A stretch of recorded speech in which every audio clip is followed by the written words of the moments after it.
Good evening दोस्तों। आज हम इनऑर्गेनिक केमिस्ट्री का एमएससी प्रीवियस ईयर के लिए टॉपिक लेके आए हैं जिसका नाम है stereo chemistry and bonding in main group compound. सबसे पहले दोस्तों आज हम लोग इसके इंट्रोडक्शन के बारे में थोड़ा सा जान लेते हैं। इंट्रोडक्शन जानना ज़रूरी इसलिए हो जाता है क्योंकि इस पूरे टॉपिक में कुछ ऐसी चीज़ें हैं जो बार बार दोहराई जाएंगी, जिसको जान लेना बहुत ही आवश्यक है। चलिए दोस्तों, तो स्टार्ट करते हैं ये वीडियो। सबसे पहले देखते हैं कि the number of electron pair present in valence shell of the central atom is equal to the half of the sum of electron present in the valence shell of the central atom and the electron contributed by the combining atom. तो दोस्तों हम लोग देखते हैं कि सबसे पहले electron pair क्या होता है और इलेक्ट्रॉन पेयर कैसे निकाला जाता है। इलेक्ट्रॉन पेयर निकालने का तरीका ये है कि सबसे पहले देखते हैं कि जो सेंट्रल एटम है उसमें कितने वैलेंस सेल हैं, उसका हाफ इलेक्ट्रॉन जो वैलेंस सेल में प्रेजेंट होते हैं उसके और लिगेंड द्वारा जो कंट्रीब्यूट किया जाता है उस दोनों की सम का हाफ इलेक्ट्रॉन पेयर हम उससे हाफ कर देने पे इलेक्ट्रॉन पेयर का नंबर पता चल जाता है। जैसे एग्जांपल में देखते हैं कि दिया है H2O मॉलिक्यूल में ऑक्सीजन जो है इसका सेंट्रल मेटल एटम होता है और इसका valence shell outer most electron जो होता है सेल में जो इलेक्ट्रॉन होता है वो कितने इलेक्ट्रॉन होते हैं, 6 होते हैं। और ये जो H2 है हाइड्रोजन है वो दो ऑक्सीजन जो है 2 हाइड्रोजन से जुड़ के बना है, तो इसके आउटर मोस्ट इलेक्ट्रॉन कितने होते हैं, 2 होते हैं। प्रत्येक हाइड्रोजन में एक एक इलेक्ट्रॉन होते हैं आउटर मोस्ट में, तो इन दोनों को कंबाइन करते हैं तो 6 + 2 कितना हो जाता है, 8। अब हमको इलेक्ट्रॉन पेयर निकालना है तो इन दोनों का सम मतलब सेंट्रल मेटल और लिगेंड के इलेक्ट्रॉन पेयर इलेक्ट्रॉन जो हैं आउटर मोस्ट शेल में उनके सम का हाफ कर देने पे हमको इलेक्ट्रॉन पेयर मिल जाता है। तो 6 + 2 8 और इसका हाफ कर देंगे तो 4 आ जाएगा। अब हम लोग बहुत ही इंपॉर्टेंट टॉपिक के बारे में डिस्कस करने जा रहे हैं जिसका नाम है VSEPR थ्योरी। दोस्तों विस्पर थ्योरी को हम लोग valence shell electron pair repulsion theory के नाम से भी जानते हैं। इसकी खोज सबसे पहले सैडविक एंड पावल ने इस थ्योरी को 1940 में प्रपोज किया था, जिसको हम लोग valence shell electron pair repulsion या विस्पर थ्योरी के नाम से जानते हैं। बाद में गिलेस्पी एंड नेल्होम ने 1957 में इस थ्योरी को डेवलप किया था। इस थ्योरी का डेवलप करने के पीछे कारण ये है, इस थ्योरी के डेवलप करने के पीछे का कारण ये है कि पहले हम लोग ज्योमेट्री किसी भी मॉलिक्यूल या आयन का या आटम का या कॉम्प्लेक्स की ज्योमेट्री पता नहीं कर पाते थे। तो गिलेस्पी और नेल्होम ने ये जब थ्योरी प्रपोज किया तो उन्होंने ये प्रपोज किया था और इससे हमें ये बहुत ही इम्पोर्टेंट चीज़ मिलती है। इस थ्योरी से हम प्रेडिक्ट कर सकते हैं क्या, geometry of number of simple covalent molecule या आयन की किसी भी आयन या मॉलिक्यूल की हम ज्योमेट्री पता कर सकते हैं। अब दोस्तों थोड़ा सा बात कर लेते हैं इस VSEPR थ्योरी के डेफिनेशन के बारे में।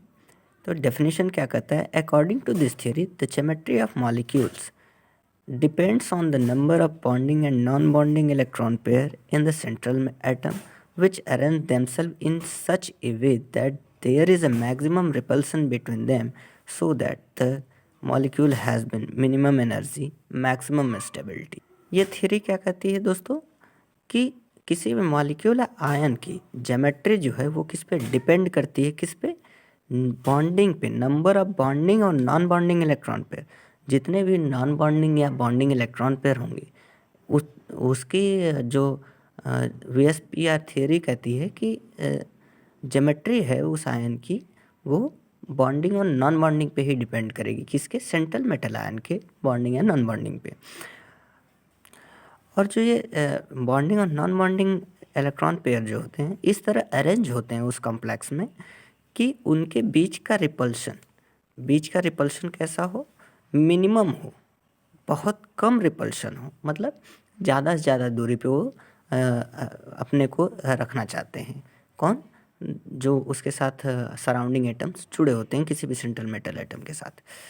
ठीक है, इससे इससे क्या होता है कि अगर कोई भी सेंट्रल मेटल एटम के सराउंडिंग्स में अगर एक दूसरे से जितनी ही दूरी पे मिनिमम रिपल्शन में बनाए रखेगा अपने बीच में, तो उससे क्या होगा कि उस पूरे कॉम्प्लेक्स की एनर्जी क्या होती है, मिनिमम होती है। उस मॉलिक्यूल की एनर्जी क्या होती है, मिनिमम होती है। और पूरे उससे मिनिमम एनर्जी होने की वजह से पूरे कॉम्प्लेक्स की स्टेबिलिटी बहुत ही ज़्यादा होती है। वो जितना ज़्यादा रिपल्शन कम होगा उतना ज़्यादा स्टेबिलिटी ज़्यादा होगी। कहने का मतलब ये है कि minimum repulsion more stability, maximum repulsion less stability और अनस्टेबल कॉम्प्लेक्स आर फॉर्म्ड। क्रम में दोस्तों आगे गिलेस्पी ने कुछ रूल्स प्रपोज किए थे ज्योमेट्री ऑफ मॉलिक्यूल के डिस्क्राइब करने के लिए। फर्स्ट रूल कहता है कि when the central metal atom of a molecule is surrounded only by bonding electron pair but not bye lone pair. दोस्तों इसका मतलब ये हुआ कि जो सेंट्रल मेटल एटम से जो भी सराउंडिंग एटम या लिगेंड कह सकते हैं, अगर कोई भी लिगेंड सेंट्रल मेटल एटम से जुड़ा है और वो उसके इलेक्ट्रॉन एक दूसरे से शेयर करने के बाद फुलफिल हो गए हों, मतलब वो बॉन्ड बना लिया हो, कोई भी लोन पेयर इकट्ठा ना हो, कोई भी लोन पेयर उस पर बचा ना हो, तो ऐसे जो भी ये ज्योमेट्री देंगे उस ज्योमेट्री को हम लोग क्या कहते हैं, रेगुलर ज्योमेट्री। मतलब ऐसे लिगेंड या सराउंडिंग मेटल जो सेंट्रल एटम से जुड़े होते हैं लेकिन उसमें लोन पेयर, एक भी लोन पेयर नहीं होता है, उस पूरे कॉम्प्लेक्स में एक भी लोन पेयर ना हो, तो वो कैसी ज्योमेट्री होगी दोस्तों? गिलेस्पी ने बताया कि ऐसे कॉम्प्लेक्स जो है वो रेगुलर ज्योमेट्री देते हैं। दोस्तों गिलेस्पी ने दूसरा रूल दिया था, when the central metal atom in a molecule is surrounded by both bond pair electrons and lone pair electron, the molecule does not have regular shape. The molecule may have distorted or irregular geometry.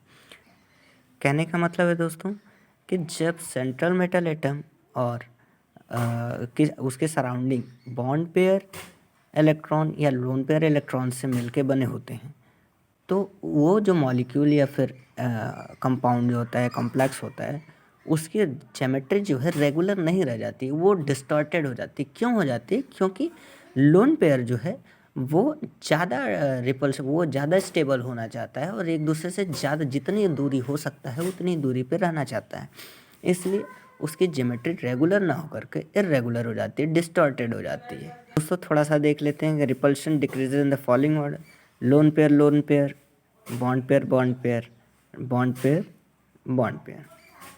कहते हैं दोस्तों कि बता रहे हैं Gillespie कि lone pair और lone pair के बीच में ज़्यादा रिपल्शन होता है। मतलब अगर जहाँ लोन पेयर बॉन्ड बनता है वो कॉम्प्लेक्स बहुत ज़्यादा रिपल्सिव होगा as compare to bond pair lone pair, as compare to bond pair. सबसे कम रिपल्शन बॉन्ड पेयर के बीच में होता है, उससे ज़्यादा repulsion bond pair lone pair के बीच में होता है, उससे ज़्यादा सबसे ज़्यादा रिपल्शन लोन पेयर के बीच में होता है। रिपल्शन का क्या मतलब है दोस्तों? रिपल्शन मतलब ये एक दूसरे से ज़्यादा दूरी पे होना चाहते हैं। क्यों? क्योंकि कॉम्प्लेक्स को स्टेबल होना होता है। जितनी ज़्यादा दूरी पे होंगे उतना ज़्यादा ही रिपल्शन कम होगा और रिपल्शन जितना ही कम होगा उतना ही कॉम्प्लेक्स स्टेबल होगा। अब बात करते हैं तीसरा रूल क्या कहता है दोस्तों, the bond angle decreases as the number of lone pair of electron on the central atom increase. दोस्तों गिलेस्पी कह रहे हैं, तीसरा रूल जो दिया था उसमें बता रहे हैं कि जैसे जैसे लोन पेयर ऑफ इलेक्ट्रॉन, मतलब लोन पेयर की संख्या किसी कॉम्प्लेक्स या कंपाउंड में अगर लोन पेयर की संख्या बढ़ेगी तो बॉन्ड एंगल डिक्रीज होगा।